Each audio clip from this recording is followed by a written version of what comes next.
पहले मैं आपसे सुनना चाहता हूं वो घंटी की टनटनाहट की बात अभी हमने पवन खेड़ा जी से सुनी। वो कह रहे हैं घंटी टन टन टन बज रही है, बंदी नहीं हो रही है।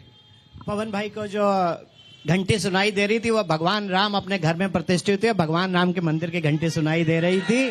लेकिन एक बात और जोड़ दूं मैं कि जब भगवान राम स्थापित हुए थे 22 जनवरी को अपने घर में, तो मेरी भाई की पार्टी के शीर्ष नेता कह रहे थे भगवान राम का बुलावा नहीं आया। तो यमराज के बुलावे को हम लोग भगवान राम का बुलावा कह रहे, पता नहीं वो उसकी बात कर रहे थे, किसकी बात कर रहे थे। तो एक घंटी भगवान राम की है, भगवान राम अपने घर पे स्थापित हुए, हमारे जीवन का अद्भुत क्षण है जिसमें भगवान राम की घंटी हमें सुनाई दे रही है। तो ये घंटी अपने अपने तरीके से सुनाई दे रही है। किसी को चित्रगुप्त की बजाई हुई यमराज के दरबार की घंटी सुनाई दे रही है और कोई कह रहा है कि हमको तो भगवान श्री राम के मंदिर से आने वाली घंटियों की आवाज सुनाई दे रही है। चौधरी साहब, आपको किस घंटी की आवाज आ रही है? देखिए, हमें तो गरीब की उस घंटी की भी आवाज दे रही है जो आज भी 80 करोड़ लोगों को ये लोग राशन देने का काम कर रहे हैं। ये जो बात करते हैं 80, उस गरीब की भी घंटी सुनने का काम करिए। और श्री राम आस्था का विषय है, राजनीति का विषय कभी नहीं रहे हैं। श्री राम आस्था का विषय है, हमेशा रहे हैं। हम लोग भी राम भक्त हैं। नहीं, एक चीज समझाइए। आस्था का विषय रहे हैं, आप मानते हैं? तो 450 साल पहले जिस मस्जिद की तामीर की गई, जो मंदिर हटाया गया, वहां भगवान राम आज फिर से विराजे हैं। ये लोगों की आस्था का विषय है कि नहीं है? नहीं, लोगों की आस्था का विषय है, हम उसका सम्मान करते हैं। देश के 120-30 करोड़ जनता उसका सम्मान करती है। तो हिंदू मुसलमान मंदिर का लेकिन भारतीय जनता पार्टी जो अपने संकल्प पत्र में लेकर के आई है, उसका श्रेय पूरा का पूरा कोर्ट को जाता है। और हिंदू मुसलमान सब लोगों ने उसका स्वागत करने का काम किया। कोई विरोध किसी ने करने का नाम। चलो, देर आई दुरुस्त आई, समझ तो आया।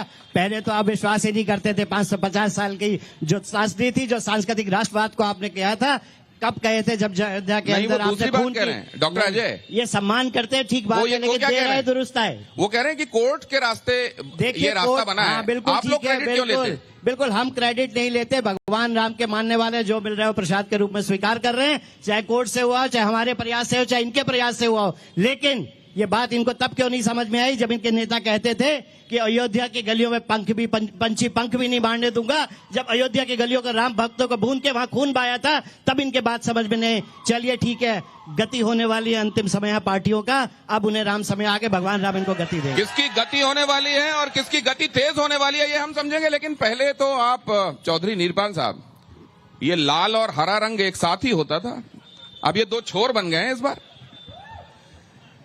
सर्वप्रथम तो मैं बाबा साहब अम्बेडकर के चरणों में नमन करते हुए, क्योंकि आज उनकी जयंती है, और किसानों के मसीहा परम श्रद्धेय पूर्व प्रधानमंत्री चौधरी चरण सिंह जी के चरणों में नमन करते हुए मैं बधाई देता हूं नवभारत टाइम्स नाव को कि आज वो सहारनपुर में जनगण का मन जानने के लिए, जनता के दिल की आवाज सुनने के लिए, उनकी अंतरात्मा जानने के लिए आप लोग यहाँ पर पहुंचे हैं। मैं बहुत बहुत स्वागत करता हूं सबसे। धन्यवाद सर।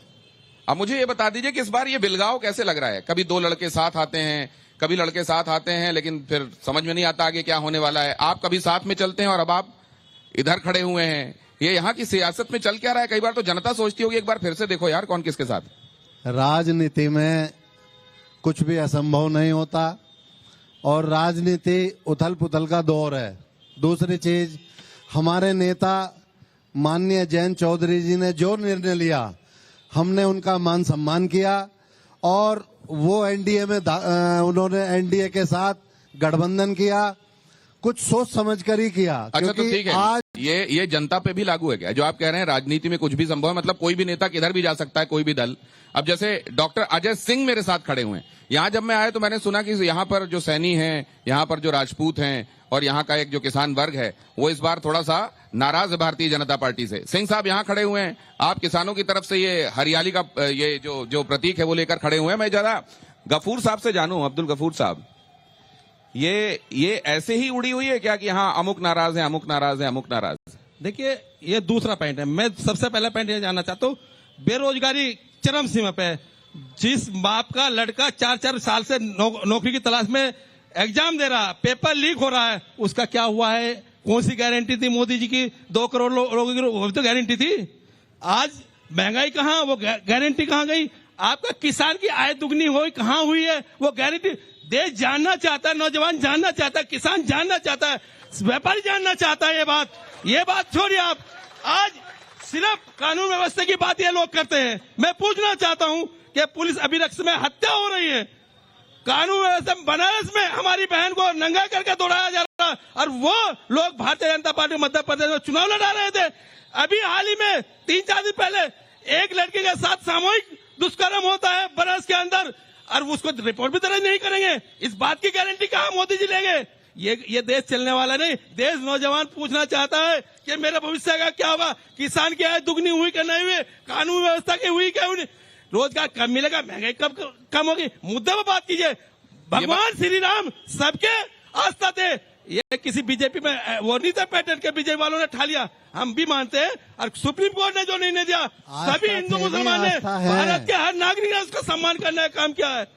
उन्होंने आपका टेंस सुधारा है। वो कह रहे हैं आस्था थी नहीं, आस्था है। और नहीं, लेकिन एक बात मैं जानना चाहता हूँ, ये जो बात कही जा रही है, ये रोजगार के संदर्भ में जो बात कही जा रही है, महंगाई के बारे में भी हमने कहा, उसमें देखा कि तमाम विपक्षी पार्टियां कह रही हैं मैनिफेस्टो में ये कहा है।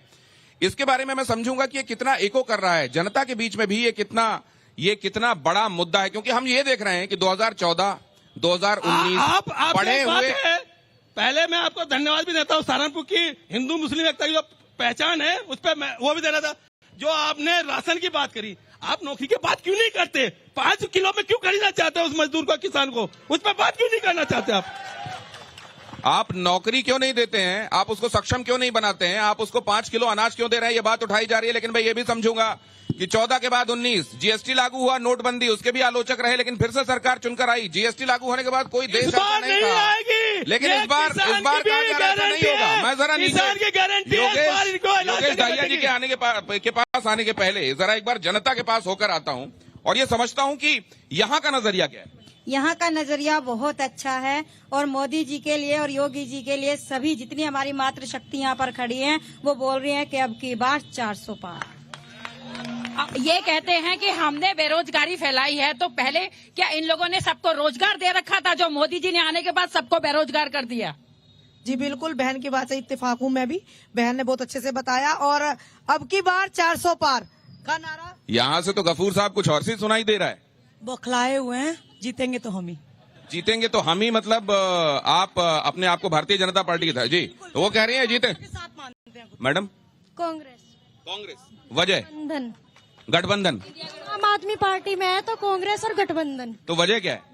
वजह यह है कि आम आदमी पार्टी के साथ हम शुरू से हैं, हमारे माता पिता उनके साथ है तो हम भी उन्हीं के साथ हैं। मातृशक्ति वंदन भारतीय जनता पार्टी। अभी आपने इधर से आवाजें सुनी, ये आवाजें जो हैं कि नारियों को जितना सम्मान इस सरकार के दौरान मिला है, उस पर आपकी क्या प्रतिक्रिया है? दिल्ली की सरकार क्या कर रही है? पुलिस मंत्रालय क्या कर रहा है? क्या कर रहा है? जो लड़कियों के साथ हो रहा है, किसको न्याय मिला है?